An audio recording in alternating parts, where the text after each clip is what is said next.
Quand on prépare une inspection, on pense souvent qu'on va être évalué sur sa séance, sur ce qu'on a préparé, sur le contenu, sur les activités. Mais en réalité, ce n'est pas exactement comme ça. Du coup, on passe énormément de temps à chercher les documents, à construire des activités, à vouloir faire quelque chose de parfait et d'impressionnant. Mais on passe parfois à côté de ce qui est vraiment observé, ce qui au final est réellement important, pour être sûr d'avoir de bonnes appréciations. Dans cette vidéo, je vais te montrer ce que l'inspecteur regarde vraiment et pourquoi ça change complètement ta façon de préparer ta séance observée. Première chose, l'inspecteur regarde les élèves, pas seulement toi. Il observe s'ils sont en activité, s'ils comprennent, s'ils suivent le cours, s'ils sont capables de faire ce que tu leur demandes. Une séance peut être très bien préparée, mais si les élèves ne sont pas engagés ou s'ils sont perdus, ça se voit immédiatement. Ce qui compte, ce n'est pas ce que tu fais, c'est ce qu'ils font eux. Il faut donc que tu veilles aussi bien durant la séance qu'en amont, lorsque tu prépares ta séance observée, à ce que les élèves soient un maximum en activité et bien sûr qu'ils suivent le cours. Deuxième chose que l'inspecteur regarde, c'est ta clarté. Est-ce que les élèves comprennent ce qu'ils doivent faire? Est-ce que la séance est lisible? Est-ce que les étapes sont logiques? Est-ce que les consignes sont claires? Une séance floue, même avec un super bon contenu, devient difficile à suivre pour les élèves. Tu peux avoir une très bonne idée de séance, tu peux perdre des heures à préparer quelque chose de ludique ou d'original. Mais si le déroulement de la séance n'est pas clair, eh bien les élèves hésitent, ils décrochent et bien sûr le cours ralentit. Il faut que le cours observé soit le plus possible fluide. Alors évidemment, pas question de passer sous le tapis un élève qui te dit qu'il ne comprend pas durant le cours. Il est tout à fait logique de s'assurer que tous les élèves ont bien compris ce qu'ils doivent faire. Ce qui importe, c'est que tu n'aies pas à le faire trop souvent ou trop de fois. Fais donc attention à bien choisir tes consignes et pense à bien anticiper les difficultés qu'ils pourraient rencontrer. Troisième chose observée par l'inspection, c'est la cohérence. Tes objectifs, tes activités, la trace écrite, et tout doit être lié. Sinon, les élèves ne comprennent pas où ils vont. Et ça, c'est quelque chose que l'inspecteur repère très vite.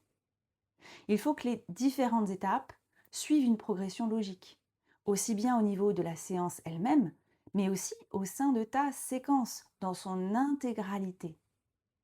Il n'est pas question que tu leur demandes de travailler sur un point de grammaire durant la séance, si au final, ils n'en auront pas besoin pour la tâche finale, ou pour l'objectif que tu seras fixé pour cette séance. Il faut aussi, par exemple, que le document que tu choisis de faire étudier soit cohérent avec les activités ou les objectifs que tu t'es fixés. Tout est lié. Tout doit être logique et cohérent. Quatrième chose que les inspecteurs font, à laquelle les inspecteurs font attention, c'est ta posture. Est-ce que toi tu observes? Est-ce que tu ajustes? Est-ce que tu accompagnes? Ou est-ce que tu fais tout tout seul? Une posture très présente n'est pas forcément une posture efficace. Attention. Alors, il faut bien sûr être présent physiquement dans ta salle. Il faut que tu ailles chercher les élèves. Mais le but n'est pas que ton cours se transforme en cours magistral. Il ne faut pas non plus que ton cours se transforme en foyer des élèves. Attention. Alors, bien sûr, en cours de langue, il ne faut pas attendre le silence total. Mais ne passe pas non plus ton temps à intervenir pour le moindre petit bavardage. Relève par contre les incidents. Il ne faut pas que ça dégénère. Sinon, tu n'es plus dans ta posture de professeur. Je te rappelle que tu es censé veiller à ce que le cours se déroule dans de bonnes conditions, que l'ambiance soit adéquate pour que les élèves puissent apprendre. Donc, relève les moqueries, relève les problèmes d'insolence, relève les problèmes qui gênent le cours. Et bien sûr, fais en sorte que les stars du show, ce soient les élèves, pas toi. Ce sont eux que tu dois mettre en valeur. Et c'est comme ça que toi, tu seras mis en valeur. Cinquième chose observée par les inspecteurs, ta capacité à t'adapter. Quel prof a déjà eu une journée de cours sans imprévu, sans difficulté ou sans réaction ou dispute d'élèves? Pas moi. Oui, tous les enseignants, je sais, ne sont pas à la même enseigne. Oui. Mais personnellement, moi, j'ai plutôt l'habitude d'avoir un public plutôt récalcitrant et agité, voire complètement amorphe. Il est rare que j'ai une classe entière remplie d'élèves ultra motivés et constamment concentrés sur le travail. Je passe donc beaucoup de temps à devoir improviser et à m'adapter, comme tous les profs. Le mythe voudrait que les enseignants aient au moins 1500 décisions à prendre par jour. T'imagines? Ça revient à une décision par minute. C'est plus que les chirurgiens et autant que les aiguilleurs du ciel. Donc pas étonnant qu'on soit épuisé à la fin de la journée.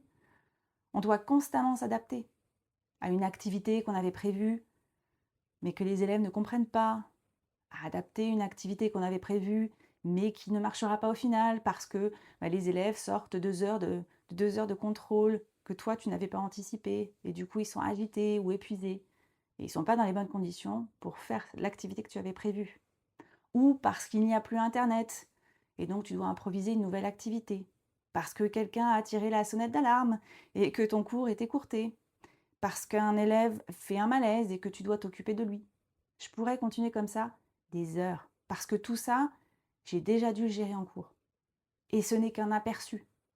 On passe son temps à s'adapter sur le coup. Et bien sûr, tu dois aussi adapter ton cours au niveau des élèves que tu as en face de toi. Eh ouais, fais ça de façon générale. Il faut que tu anticipes leurs difficultés. Pas question de faire une étude de texte niveau licence 1 de LLCE avec des élèves de 6e. Mais non, tu dois connaître les attendus officiels, bien sûr, mais aussi les capacités de tes élèves. Tu dois donc adapter ta pratique afin de t'assurer que tous les élèves progressent et pratiquent. Si une séance ne se passe jamais exactement comme prévu, ce n'est pas grave. Ce qui compte, c'est ce que tu fais à ce moment-là. Si tu dois retenir une chose, c'est que l'inspection n'évalue pas une séance parfaite. Elle évalue ta capacité à faire apprendre et à faire pratiquer. Et ça change tout. C'est exactement pour ça que j'ai créé le programme Inspection Sereine, pour t'aider à comprendre ce qui est vraiment attendu et structurer ta préparation. L'objectif n'est pas d'impressionner, c'est d'être clair, cohérent et efficace.